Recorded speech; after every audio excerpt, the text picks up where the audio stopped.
الرحیم۔ ابو طالب کی وفات،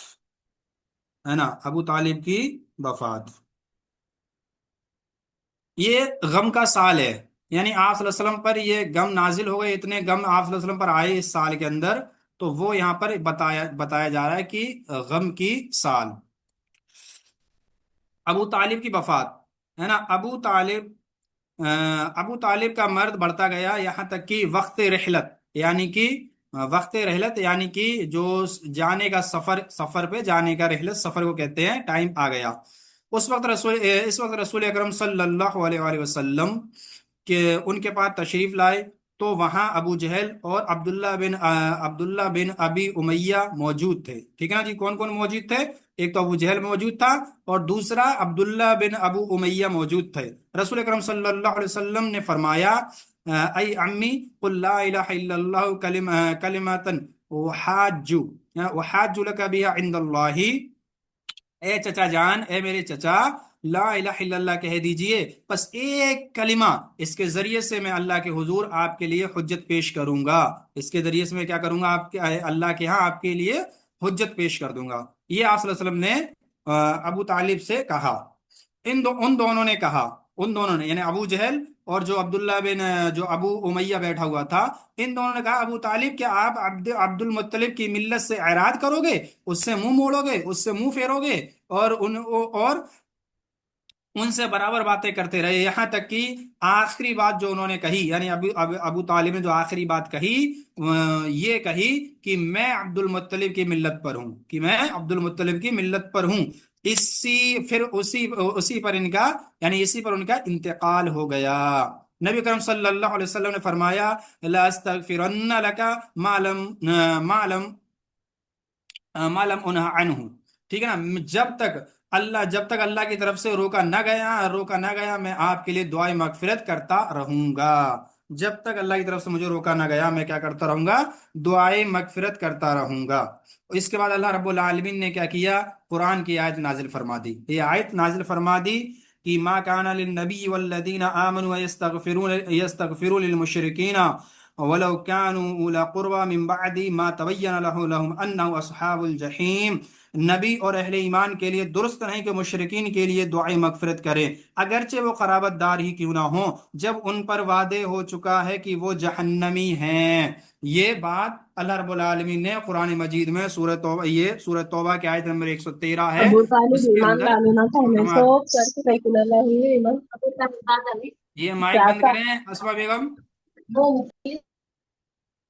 ہے نا۔ تو یہ جو ہے پورا معاملہ بیان اللہ رب العالمین نے یہ قرآن میں آیت نازل فرما دی۔ اچھا، اس میں جو آیت نازل فرما دی، ٹھیک ہے نا جی، اس میں کیا آیت فرمائی کہ اللہ رب العالمین کہہ رہا ہے کہ اللہ کے نبی اور جو ہے مومنین کے لیے زیب نہیں دیتا ان کو، ان کے لیے ضرور، ان کے لیے اچھا نہیں ہے، ان کو ایسا نہیں کرنا چاہیے کہ مشرکین کے لیے ان یستغفروا للمشرکین، کہ مشرکوں کے لیے وہ دعا کریں، مشرکوں کے لیے استغفار کریں، مشرکوں کے لیے وہ مغفرت طلب کریں، اور چاہے وہ ہے نا کہ ان کے قرابت دار ہی کیوں نہ ہو، ان کے ہے نا جو ہے نا کانو اولی قربا، ان کے قرابت دار ہی کیوں نہ ہوں، پھر بھی کیا کرنا ہے کہ ان کے لیے مغفرت کی دعا نہیں کرنی ہے، کیونکہ ہے نا انہم اصحاب الجحیم، کیونکہ تم نے جان لیا کہ وہ جہنمی ہیں، وہ جہنم میں جانے والے ہیں۔ اس کا اللہ رب العالمین اور یہ آیت نازل بھی فرمائی، انک لتہدی من احببتا، ہے نا، ایسا نہیں کہ آپ جسے پسند کریں اسے ہدایت دے دیں، آپ جسے پسند کریں اسے ہدایت دے دیں، ایسا ممکن ہی نہیں ہے۔ معلوم اس سے کیا ہوا، دو چیزیں اہم معلوم ہوئی۔ سب سے پہلی چیز یہ ہے کہ آپ اور ہم یا جو بھی مومن ہے، چاہے ہمارے گھر میں کوئی بھی مر رہا ہے جو شرک کرتا ہے، اور بدعت مکفرہ کرتا ہے، یعنی کہ ایسی بدعات کرتا ہے جو کفر تک جاتی ہیں، تو وہ اس کے لیے جب اس کے وفات ہو جائے تو اس کے لیے ہم دعائیں مغفرت نہیں کر سکتے، چاہے وہ ہمارا باپ ہو، چاہے ہماری ماں ہو، چاہے ہماری بیٹی ہو، بہن ہو، بیوی ہو، کوئی بھی ہو جی، کوئی بھی ہو، اگر وہ شرک کرتا ہے، بدعت مکفرہ کرتا ہے، ایسی بدعت کو انجام دیتا ہے جو کفر تک جاتی ہے، تو اس کے لیے دعا مغفرت کرنا جائز نہیں ہے، اس کے لیے دعا مغفرت کرنا جائز نہیں ہے۔ اور اسی میں ایک چیز اور شامل ہے کہ اس کی نماز جنازہ، یعنی کہ اس کے نماز جنازہ پڑھنا بھی جائز نہیں ہے، جو اہل ایمان ہیں وہ نماز جنازہ نہیں پڑھیں گے اس کی۔ اور ایک چیز میں یہ پوائنٹ ملتا ہے کہ ہمیں صرف دعوت کا کام کرنا ہے، ہمیں دعوت کا کام کرنا ہے، دعوت و تبلیغ کا کام کرنا ہے۔ ہم جس کو چاہتے ہیں اس کو ہدایت مل جائے، یہ پاسبل نہیں ہے۔ اللہ نے سیدھا کہہ دیا اپنے نبی سے، انک لا تہدی من احببتا، کہ ایسا نہیں ہو سکتا، آپ ہے نا جس کو چاہیں اس کو ہدایت نہیں دے سکتے، ہے نا، جس کو آپ پسند کرتے ہیں اس کو ہدایت نہیں دے سکتے، جو آپ کو پسند ہے اس کو ہدایت آپ نہیں دے سکتے۔ یہ ہدایت دینے کا کام کس کا ہے؟ وحدہ لا شریک کا یہ کام ہے۔ ان کی وفات یعنی کہ جو ابو طالب کی وفات ہے، اچھا ابو طالب جو تھے یہ مومن نہیں تھے، یاد رکھیے گا جی، یہ مومن نہیں تھے، ان کی وفات کفر پر ہوئی تھی، یہ دنیا سے رخصت ہوئے تو اس حال میں ہوئے کہ ملت اسلام پر یہ نہیں تھے، اسلام انہوں نے نہیں اپنایا تھا، اور اسی لیے اللہ کے رسول صلی اللہ علیہ وسلم نے جب کہا کہ جب تک مجھے روکنے کا ان کی مغفرت روکنے کا حکم نہ دیا جاتا، یعنی کہ ان کی مغفرت طلب کرتا رہوں گا جب تک مجھے روکا نہیں جاتا، اللہ رب العالمین نے سورۃ توبہ کی آیت نازل کر دی، یعنی اس سے روک دیا، اور آگے کہہ دیا کہ آپ جو پریشان ہو رہے ہو، ابو طالب بغیر ایمان کے دنیا سے رخصت ہو گئے، تو آپ یہ نہ سوچو کہ آپ کو جو پسند ہے آپ اس کو ہدایت دے دو، نہیں جی، ایسا نہیں ہے، ایسا نہیں ہے۔ ان کی وفات ہے نا رجب یا رمضان سن 10 نبوت میں جو ہے نا شیب ابی طالب میں سے نکلنے کے 6 یا 8 ماہ بعد ہوئی۔ شیب ابی طالب سے جب یہ نکلے، یعنی کہ جو بائیکاٹ کے ایام ختم ہو گئے، تو اس کے بعد 6 یا 8 مہینے بعد 10 نبوت میں ان کی وفات ہوئی، اور رسول اکرم صلی اللہ علیہ وسلم کے محافظ، یعنی وہ رسول اکرم صلی اللہ علیہ وسلم کے محافظ بازو اور ایسا خلا تھے جہاں جہاں مکہ کے بڑوں ہے نا، مکہ کے جو ہے نا بڑوں اور بے وقوفوں کے حملوں سے بچاؤ کے لیے اسلامی دعوت نے پناہ لے رکھی تھی، مگر وہ خود باپ دادا کی ملت پر قائم رہے، اسی لیے پورے طور پر کامیاب نہ ہو سکے۔ حضرت عباس رضی اللہ تعالی عنہ نے نبی اکرم صلی اللہ علیہ وسلم سے دریافت کیا کہ آپ اپنے چچا کے کیا کام آ سکے، جبکہ وہ آپ کی حفاظت کرتے تھے اور آپ کے لیے ہے نا دوسروں پر بگڑتے تھے۔ آپ صلی اللہ علیہ وسلم نے فرمایا، آپ صلی اللہ علیہ وسلم نے کیا فرمایا کہ وہ جہنم کی ایک ہے نا اتلی سطح یعنی اتلی جو سطح ہے، یعنی اوپری جو حصہ ہے، اوپری حصہ جگہ میں ہے، اور اگر میں نہ ہوتا تو وہ جہنم کے سب سے گہرے گڑھے میں تھی، ہے نا، سب سے گہرے گڑھے میں ہوتے۔ یہ کہ انہوں نے کہا، آپ صلی اللہ علیہ وسلم نے فرمایا کہ وہ ابھی انہوں نے میری اتنی مدد کی، اتنی میری حفاظت کی، اتنے میرے لیے انہوں نے آسانیاں کی، اس کی وجہ سے کیا ہوا، اللہ رب العالمین نے ان کو جہنم کے سب سے اوپر لا کے رکھ دیا۔ ایسا نہیں ہے جہنم سے نکال دیا، نہیں، جہنم سے نکلنے کے لیے شرط کیا ہے کہ کلمہ شہادت کا اقرار زبان اور دل سے ہونا چاہیے، اور اس پر عمل ہونے چاہیے، ہے نا، اس پر عمل ہونے چاہیے۔ 3 چیزیں اقرار ہے ایمان کا، کیا ہے کہ اس سے زبان سے اس کی تصدیق کی جائے، یعنی زبان سے اس کا اقرار کیا جائے، بولا جائے، اور دل سے اس کی تصدیق کی جائے اور اس پر عمل کیا جائے۔ اگر یہ تینوں کا مجموعہ آپ کے اندر ہے تو سمجھو آپ مومن کامل ہیں، مومن مکمل ہیں۔ اگر آپ ایسا نہیں کرتے ہیں، آپ صرف زبان سے اقرار کرتے ہیں، دل سے اپناتے نہیں ہیں، آپ مومن کامل نہیں ہیں۔ آپ دل سے اپنا لیتے ہیں، زبان سے اقرار کر دیتے ہیں، لیکن عمل صالح نہیں کرتے، یا جو اس کا تقاضا ہے عمل کا وہ اعمال نہیں کرتے، تو سمجھو آپ مومن کامل نہیں ہیں۔ اور جو شخص یہ تینوں چیزیں اپنے اندر سمو لیتا ہے، کر لیتا ہے، پا لیتا ہے اپنے اندر، تو سمجھو وہ مومن کامل ہو جاتا ہے، یہ یاد رکھیے گا۔ تو ابو طالب نے خیر خواہی کافی زیادہ کی، لیکن انہوں نے نہ دل سے اقرار کیا، اور ٹھیک اسی طرح نہ انہوں نے دل سے تصدیق کیا، اور نہ زبان سے انہوں نے اقرار کیا، اسی لیے وہ جہنم کے سب سے اوپری حصے پر ہیں۔ ہاں اگر وہ دل سے اقرار کر لیتے تو آپ صلی اللہ علیہ وسلم نے جو فرمایا، اس کے تحت معلوم یہ ہوتا ہے کہ آپ صلی اللہ علیہ وسلم ان کو نکال دیتے جہنم سے، اللہ سے حجت پیش کر کے نکلوا لیتے۔ اچھا جی، اس کے بعد کیا ہے، سیدہ خدیجہ رضی اللہ تعالی عنہ رحمت الہی کے جوار میں، یعنی رحمت الہی کے جو ہے نا سائے میں، سیدہ خدیجہ رضی اللہ تعالی عنہ جو تھیں آپ صلی اللہ علیہ وسلم کی جو پہلی بیوی تھی، سیدہ خدیجہ رضی اللہ تعالی عنہ آپ صلی اللہ علیہ وسلم کی پہلی بیوی تھی، اور آپ صلی اللہ علیہ وسلم کی عمر تقریباً 25 سال تھی، اور امی خدیجہ رضی اللہ تعالی عنہ کی عمر تقریباً 50 کے قریب تھی جب آپ کا پہلا نکاح ہوا، اور امی خدیجہ رضی اللہ تعالی عنہ بہت نیک اور بہت صالح تھیں، اور آپ صلی اللہ علیہ وسلم کی ہمیشہ مدد کی، ہمیشہ آپ کا حوصلہ بڑھایا، ہمیشہ آپ کو ہے نا مال اور دو یعنی کہ مال کے ساتھ پلس اسی طرح جو اور قوتیں ہیں ان کے ساتھ آپ کے ساتھ کھڑی رہیں، اور ہر وقت آپ کا نا بازو بن کے رہیں۔ سیدہ خدیجہ رضی اللہ تعالیٰ عنہ یہ ہماری پہلی امی ہیں، امہات المومنین میں سے ہیں، اور آپ صلی اللہ علیہ وسلم کی پہلی بیوی ہیں یہ۔ تو آپ صلی اللہ علیہ وسلم کے امی خدیجہ رضی اللہ تعالی عنہا رحمت اللہ کے جوار میں ابو طالب کی وفات پر نبی اکرم صلی اللہ علیہ وسلم کو ابھی ہے نا کا غم، آپ صلی اللہ علیہ وسلم کا غم ابھی زائل نہ ہوا تھا کہ ام المؤمنین حضرت خدیجہ رضی اللہ تعالی عنہا بھی وفات پا گئیں۔ ان کی وفات ابو طالب رضی اللہ تعالی عنہ کی وفات کے 2 مہینے یا صرف 3 دن بعد رمضان سن 10 نبوت میں پیش ہوئی، یعنی کہ ابو طالب کے بعد یا تو 2 مہینے گزرے، یا دوسرا قول کیا ہے، پہلا قول 2 مہینے ہے، دوسرا قول ہے صرف 3 دن۔ پہلا قول 2 مہینے، دوسرا قول صرف 3 دن بعد رمضان ہی کے اندر سن 10 نبوت میں ان کی وفات ہو گئی۔ سن 10 نبوت ہے، ابو طالب کی وفات کی سن کون سی ہے؟ 10 نبوت۔ اسی طرح امی خدیجہ رضی اللہ تعالی عنہا کی وفات کی سال کیا ہے؟ 10 نبوت ہے۔ وہ اسلامی کاز کے لیے، یعنی اسلامی جو ہے، جو اسلامی جو مشن ہے، اسلام کی جو دعوت ہے، اس کا جو مشن ہے، اس کے لیے رسول اکرم صلی اللہ علیہ وسلم کی وزیرہ صادقہ تھی، ہے نا۔ انہوں نے تبلیغ رسالت میں آپ صلی اللہ علیہ وسلم کو قوت پہنچائی، جان و مال سے آپ کی ہے نا غمساری جو ہے نا غم گساری کی، اور اذیت و غم میں برابر کی شریک رہیں۔ آپ صلی اللہ علیہ وسلم کا ارشاد ہے نا، جس وقت لوگوں نے میرے ساتھ کفر کیا وہ مجھ پر ایمان لائیں، ہے نا۔ جس وقت لوگوں نے مجھے جھٹلایا انہوں نے میری تصدیق کی، جس وقت لوگوں نے مجھے محروم کیا انہوں نے مجھے مال میں شریک کیا، اور اللہ نے مجھے ان سے اولاد دی اور دوسری بیویوں سے کوئی اولاد نہ دی۔ یہ آپ صلی اللہ علیہ وسلم نے فرمایا۔ یاد رکھیے گا، آپ صلی اللہ علیہ وسلم کی اولاد جو تھیں صرف امی خدیجہ رضی اللہ تعالی عنہا سے تھیں اور کسی سے نہ تھیں۔ ان کے فضائل میں آتا ہے کہ حضرت جبریل علیہ السلام نبی کریم صلی اللہ علیہ وسلم کے پاس تشریف لائے اور فرمایا، یا رسول اللہ صلی اللہ علیہ وسلم، یہ خدیجہ رضی اللہ تعالی عنہا آ رہی ہیں، ان کے پاس ایک برتن ہے جس میں سالن یا کھانا پانی ہے، جب وہ آپ کے پاس آئیں، ہے نا، جب وہ آپ کے پاس آ جائیں تو آپ انہیں ان کے رب کی طرف سے سلام کہیں۔ اللہ اکبر۔ دیکھیے گا،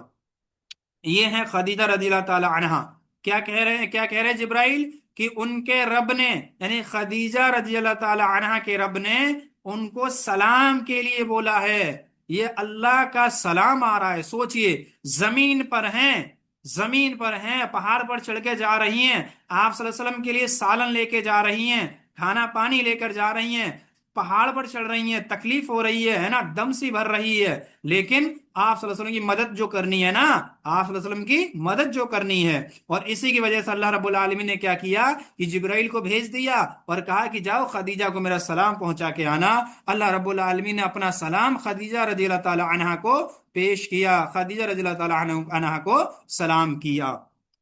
اور جنت میں موتی کے ایک محل کی خوشخبری دے دیں، سلام بھی کیا، جنت میں ایک موتی کے محل کی خوشخبری بھی دے دیں، ہے نا، جس میں نہ شور و شغب ہوگا، جس میں نہ شور و شغف ہوگا، یعنی کہ جس میں کوئی فتنہ نہیں ہوگا، کوئی چیخ و پکار نہیں ہوگی، اور نہ درماندگی و تکان ہوگی، یعنی کہ نہ تو اس میں کیا بولتے، نہ تو کوئی تکلیف ہوگی اور نہ کوئی مشقت ہوگی، نہ کوئی تھکان ہوگی، نہ کوئی تکلیف ہوگی اور نہ کوئی تھکان ہوگی۔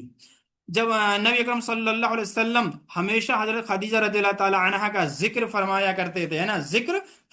فرماتے، ان کے لیے دعائے رحمت کرتے، اور جب ان کا ذکر فرماتے تو آپ صلی اللہ علیہ وسلم جو ہے نا آپ صلی اللہ علیہ وسلم پر رقت طاری ہو جاتی، آپ صلی اللہ علیہ وسلم پر کیا ہو جاتا جی؟ رقت طاری ہو جاتی۔ یہ آپ صلی اللہ علیہ وسلم، یعنی آپ پر جو ہے نا آپ رو پڑتے تھے، آپ ایک دم جو ہے تکلیف میں آ جاتے تھے، آپ کے آنسو نکل آتے تھے، تو آپ پر ایک دم رقت طاری ہو جاتی تھی۔ بکری ذبح کرتے تو ان کی سہیلیوں میں گوشت بھجواتے، ان کے بڑے فضائل و مناقب ہیں۔ امی خدیجہ رضی اللہ تعالی عنہا کے بہت زیادہ فضائل ہیں، بہت زیادہ مناقب ہیں۔ اس کے بعد دیکھو، غم ہی غم، ابو طالب اور حضرت خدیجہ رضی اللہ تعالی عنہا کی وفات کے بعد نبی اکرم صلی اللہ علیہ وسلم پر مصائب کا تانتا یعنی کہ سلسلہ بڑھ گیا، مصائب کا یعنی پریشانیوں کا